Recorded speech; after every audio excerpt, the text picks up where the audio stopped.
নমস্কার বন্ধুরা, tarot for you 222 চ্যানেলের পক্ষ থেকে আজকে আমি নিয়ে এলাম আবারও তোমাদের জন্য একটা নতুন রিডিং।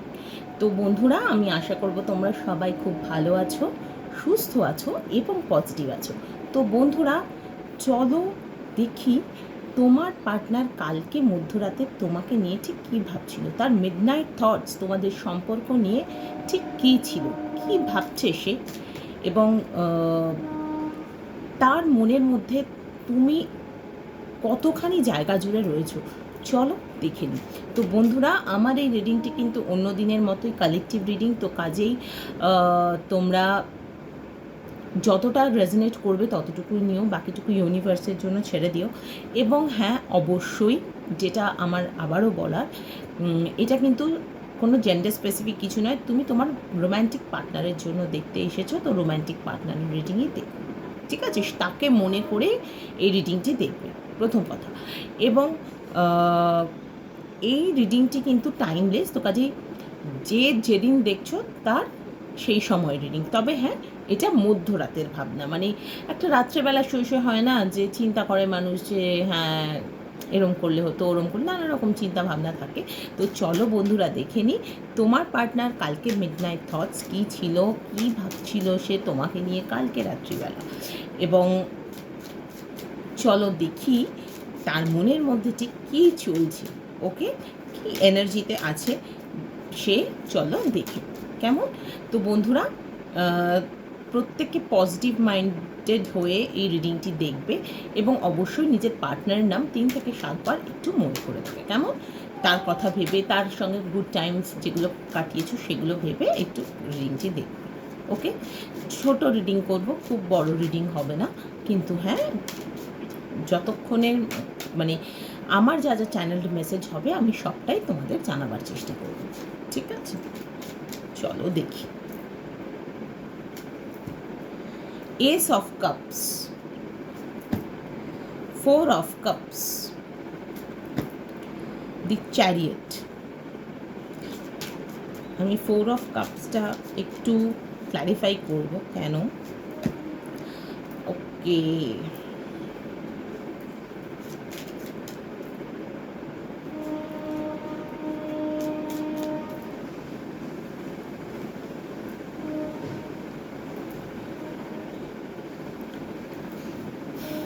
তো বন্ধুরা, আমি এখানে যেটা দেখছি, তোমার পার্টনার এখন নিজের লাইফে স্ট্রাগল করতে ভীষণ ব্যস্ত। তার নিজের লাইফে ভীষণ ইনডিসিশনের জায়গা চলছে, না নিজের লাইফে ভীষণ ইমব্যালেন্সের জায়গা চলছে, ভীষণ ইমব্যালেন্স। এবং এতটাই ইমব্যালেন্স, তার কাজের জায়গাটা ঠিক নেই, এবং কোথাও গিয়ে মানে তোমার দিক থেকেও উনি খানিকটা মুখ ফিরিয়ে রেখেছেন। তার কারণ এখানে আমি যেটা দেখতে পাচ্ছি, উনি নিজের জীবনে ভীষণ মানে সুন্দর আবেগঘন মুহূর্ত তো চাইছেন, কিন্তু মানে যেটা সমস্যা, ওনার কাছে অপশনস প্রচুর, উনি কি করবেন, কি ডিসিশন নেবেন সেই ব্যাপারটা কিন্তু উনি বুঝতে পারছেন না। কিন্তু কোথাও গিয়ে উনি এটা মানে ওনার কাছে কিন্তু মানে উনি যত না বেশি এগোচ্ছেন, তার থেকেও আমি দেখতে পাচ্ছি এখানে কিন্তু অন্য দিক থেকে প্রচুর মানে ইন্ধন আসছে, যে মানে প্রপোজালস আসছে ওনার কাছে, অপশনস আসছে ওনার কাছে। কিন্তু যেটা মানে ভালো জিনিস, আগে হলে হয়তো এই জায়গাটা উনি অ্যাকসেপ্ট করতেন, মানে করে ফেলতেন যে তুমিও হ্যাঁ, তুমিও হ্যাঁ, মনটা আমার অনেক বড়, সবাই তোমরা আছো, এরকম একটা ব্যাপার। কিন্তু এখানে আমি যেটা দেখতে পাচ্ছি, উনি কিন্তু কারোর প্রপোজালই নিতে চাইছেন না, কারণ উনি নিজের থেকেই উইথড্রন হয়ে রয়েছেন খানিকটা। এবং শুধু তাই না, কালকে রাত্রিবেলা শুয়ে শুয়ে উনি এটাই ভাবছেন যে হ্যাঁ, নতুন সম্পর্কতে যাব, কিন্তু কার সাথে? কারণ তোমার দিক থেকে একটু অভিমান করে মুখ ফিরিয়ে রেখেছেন ঠিকই, কিন্তু তোমার ব্যাপারেই উনি অ্যাকশন নেওয়ার জন্য এগোতে চাইছেন। দি চ্যারিয়েট এসেছে। তো তোমাদের সম্পর্কে যত বাধা বিঘ্নই থাকুক না কেন, উনি ব্যালেন্স রেখে এগোতে চাইছেন, কারণ এই মুহূর্তে তো ওনার লাইফে ভীষণই ইমব্যালেন্স রয়েছে। আমি দেখতে পাচ্ছি প্রচুর স্ট্রাগল পিরিয়ডও তোমরা কাটিয়েছো, স্ট্রেংথ কার্ড এসেছে। তো সেই জায়গাটা থেকে ওনার কোথাও মনে হচ্ছে যে এই সম্পর্কটাতে থাকতে গেলে প্রচুর উঁচ নিচ হবে, প্রচুর চড়াই উতরাই সামলাতে হবে, প্রচুর প্রবলেমস হবে। কিন্তু তারপরেও মনের কাছে বড্ড বেশি বাধা মানছেন না তিনি, মানে মন ওনাকে মানে আটকে রাখতে পারছে না। মনের আগল উনি খুলে ফেলছেন তোমার জন্য, শুধুমাত্র তোমার জন্য। এবং উনি যেটা আমি দেখতে পাচ্ছি বন্ধুরা, তোমাকে হারিয়ে উনি কিন্তু খুব কষ্টে, মানে তোমার সঙ্গে ঝগড়াঝাটি হলে বা তোমার কাছ থেকে কিছু লুকোলে, কারণ উনি নিজে খুব কনফিউশনে রয়েছেন, প্রচণ্ড একটু ডিপ্রেসিভ মোড, একটু মানে সব কিছুই যে তোমাকে বলছেন এরকম নয়, বেশ কিছু জিনিস তোমার থেকে উনি হাইডও করছেন, সেটাও দেখতে পাচ্ছি। এই যে কষ্টগুলো উনি পাচ্ছেন সেটা কিন্তু তুমি দেখতে পাচ্ছ না।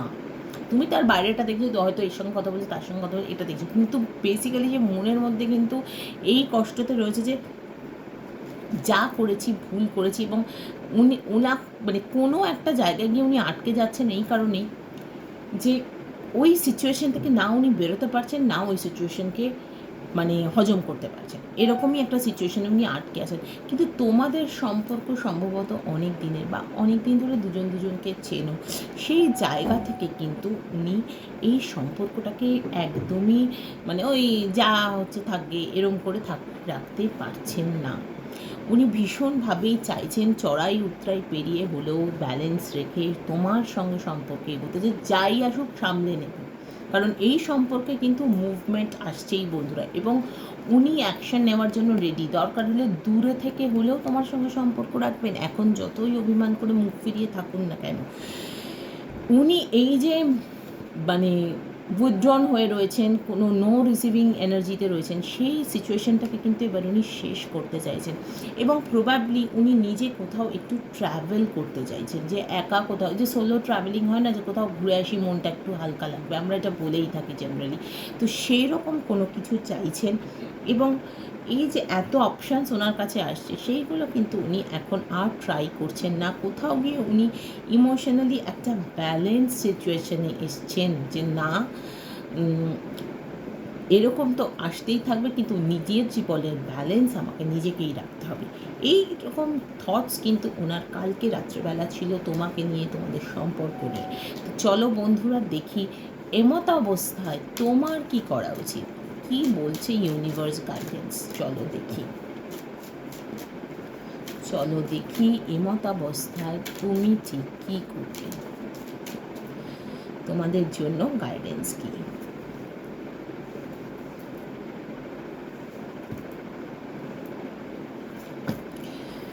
দেখো বন্ধুরা, এখন যদি বা তুমি কনফিউশনে রয়েছো যে তোমার আদৌ এই সম্পর্কের জন্য ওয়েট করা উচিত হবে কি হবে না, প্রচুর নেগেটিভ থটস তোমার আসছে, এবং কোথাও গিয়ে তোমার মনে হচ্ছে আরে আমাকে তো বিট্রে করে চলেই গেছে, ঠিক আছে, এবং তুমি কোথাও কোথাও ভীষণভাবে স্টক করছো তোমার পার্টনারকে, এবং ম্যানিফেস্ট করছো যে আবারও সে ফিরে আসুক, তোমাদের সম্পর্ক ঠিক হোক, সম্পর্কে গতি না থাকুক, কিন্তু একটা টাইম পর গিয়ে স্টেবল হোক, এরম কোনো কিছুই চাইছো। কিন্তু আমি তোমাকে বলবো, ইউনিভার্স তোমাকে গাইডেন্স দিচ্ছেন যে তুমি নতুন শুরু করো এবং সত্যিটাকে অ্যাকসেপ্ট করতে শেখো। উনি যদি ফিরে আসতে চান, দেখো এটা যেহেতু জেনারেল রিডিং, তো সবার ক্ষেত্রেই ফিরে আসবেন এরকম নয়, কিন্তু একটা বন্ধুত্বপূর্ণ সম্পর্ক হয়তো থাকবে, বা পারস্পরিক কাদা ছোড়াছুড়ি হবে না, সেটা আমি দেখতে পাচ্ছি। কিন্তু হ্যাঁ, এই সত্যিটাকে অ্যাকসেপ্ট করতে হবে যে যেটুকুই সাকসেস আসুক, যেটুকুই উনি চেঞ্জ হন, বা যেটুকুই ওনার দিক থেকে পাওনা তুমি পাচ্ছ, সেটুকুতেই হ্যাপি থাকতে হবে এই মুহূর্তে, ঠিক আছে। এবং নিজেকে গার্ড করো, একেবারে আবেগে ভেসে যেও না যে এইসবের চক্করে নিজের কেরিয়ার জলাঞ্জলি গেল, বা বাকি যে সম্পর্কগুলো সেগুলো একদমই মানে সেগুলোকে তুমি পাত্তাই দিলে না, যে একজন চলে গেল তো জীবনের সব চলে গেল, নো, এটা করলে হবে না। নিজের জন্য গার্ড নাও, নিজের জন্য ডিফেন্স করো, এবং নিজেকে তৈরি করো সেই সময়টাতে, নিজেকে তৈরি করো যে হ্যাঁ, নতুনভাবে শুরু তো করবোই তোমার সঙ্গে, কিন্তু এমন নয় যে তুমি চলে গেলে মানে আমার সব চলে গেল। এই যে সাইকেলটা, এইটাকে ফিনিশ করতে হবে, এবং নতুন কোনো সাইকেল শুরু করতে হবে, যে সেলফ লাভের এনার্জিতে যেতে হবে। এবং অবশ্যই অনেকেরই এখানে কিন্তু যারা ম্যারিড পার্সন দেখছো, তাদের বারবারই বলছি, পার্টনার যতই তোমার থেকে মুখ ফিরিয়ে থাক, এবার কিন্তু আর সেটা হবে না, কারণ উনি ফিরে আসবেনই, সেটা আমি দেখতে পাচ্ছি। যাদের ব্রেকআপ হয়েছিল তাদের কিন্তু একটা রিউনিয়নের জায়গা আছে, তাদের সম্পর্কে কিন্তু আবারও গতি আসবে। এবং যারা ম্যারিড ছিলেন তাদের কিন্তু সম্পর্কে পুরনো যে সাইকেল, যত মান অভিমান সেটা শেষ হয়ে এবার কিন্তু ফার্টিলিটির কার্ড এসছে। তো ডেফিনেটলি কোনো প্রেগনেন্সি তুমি এক্সপেক্ট করতে পারো, বা বাড়িতে কোনো নতুন অতিথি এক্সপেক্ট করতে পারো, এবং এই সম্পর্ক কিন্তু আবারও একটা নতুন সাইকেল শুরু করতে চলেছে বন্ধুরা। সো পজিটিভ হয়ে নিজের মাইন্ডকে পজিটিভ রেখে ম্যানিফেস্ট করো, এবং অবশ্যই সেলফ লাভটা কিন্তু ভীষণ দরকার, যেটা আমি এখানে দেখতে পাচ্ছি প্রচণ্ড কনফিউশনে রয়েছে। এই নেগেটিভিটি থেকে বেরো এবং অবশ্যই নিজের প্রতি ফোকাস করো, যেটা ভীষণ প্রয়োজন, ভীষণ প্রয়োজন। যে একটা মানুষ চলে গেল মানে আমার জীবনের সব শেষ। সে তোমার হাজব্যান্ড হতে পারে, তোমার মানে ওয়াইফ হতে পারে, তোমার রোম্যান্টিক পার্টনার যাকে তুমি এত ভালোবাসো, যার জন্য তুমি রিডিংটি দেখছো। এত কনফিউশনে থাকার দরকার নেই, কী করবো কী করবো না, কিচ্ছু করার দরকার নেই, নিজের ওপর ফোকাস করো। তুমি এটাই ম্যানিফেস্ট করো যে তুমি যা চেয়েছো সেটা তুমি পেয়ে গেছো, তারপর ম্যাজিক দেখো।